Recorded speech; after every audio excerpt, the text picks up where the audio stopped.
جس کو کسی خوبصورت حسین و جمیل عورت نے برائی کے لیے بلایا، ذات منصب، شریف گھر کی، و جمال، اور خوبصورت۔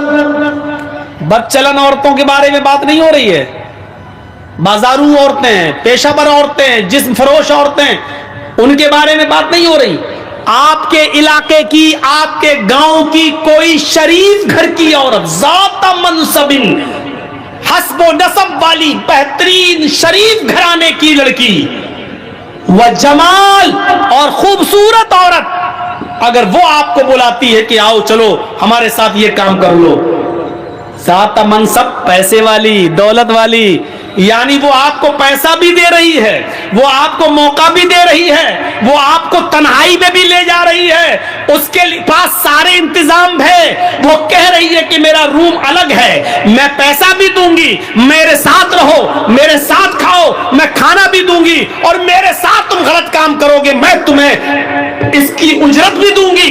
اور خوبصورت بھی ہے، ذات منصب، یعنی ایسی عورت نے آپ کو بلایا جو خود امیر ہے، جو خود شریف ہے، جو خود پیسے والی ہے، اور جو خود بہت اونچے گھرانے کی ہے، اور خوبصورت اور حسین و جمیل ہے۔ آپ کے پاس کچھ نہیں لیکن وہ آپ کو دعوت دے رہی ہے، آپ کے پاس موقع نہیں لیکن وہ موقع دے رہی ہے، آپ کے پاس تنہائی کی جگہ نہیں لیکن وہ آپ کو تنہائی کی جگہ دے رہی ہے۔ یہ سب کچھ ہونے کے بعد پھر آپ نے ایسی خوبصورت، ایسی حسین و جمیل، اور ایسی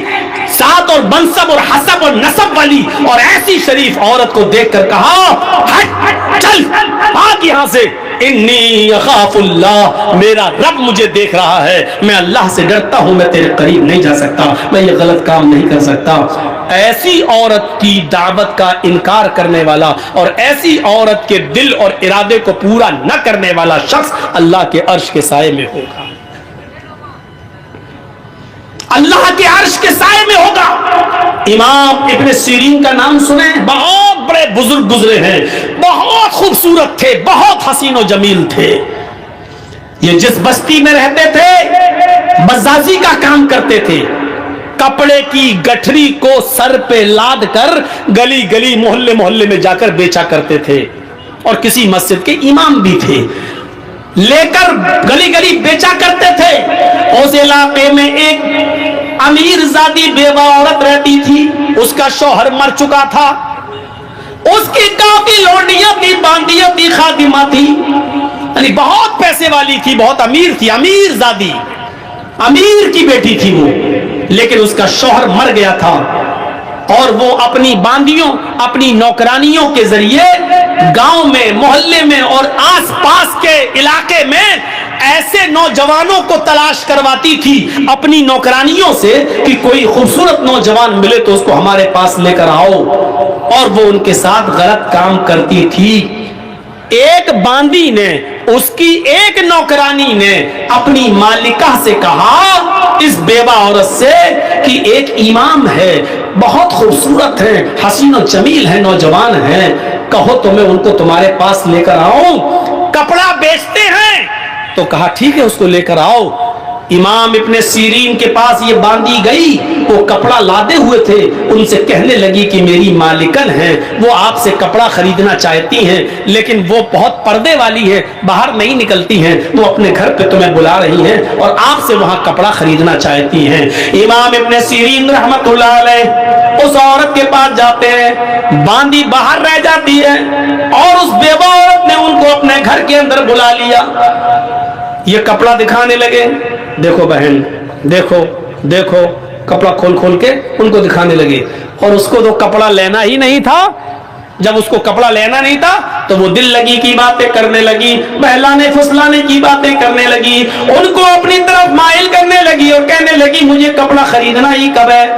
آئیے میرے قریب ہوئیے اور میرے ساتھ جمع کیجئے، میرے ساتھ ہم بستری کیجئے۔ امام ابن سیرین نے سارے کپڑے کی گٹھری باندھی اور اس کو پیک کر کے رکھا، اور پھر ان کو واعظ کرنے لگے، نصیحت کرنے لگے، ان الحمد للہ نحمدہ ونستعینہ ونستغفر، پورا خطبہ دے ڈالا، اور زنا کی مذمت پر قرآن کی آیتیں پڑھ پڑھ کے اس کو بتائیں، اور بہت سی باتیں بتانے کے بعد جہنم کا عذاب، قبر کے عذاب کے بارے میں بتایا، سب کچھ سنایا، لیکن اس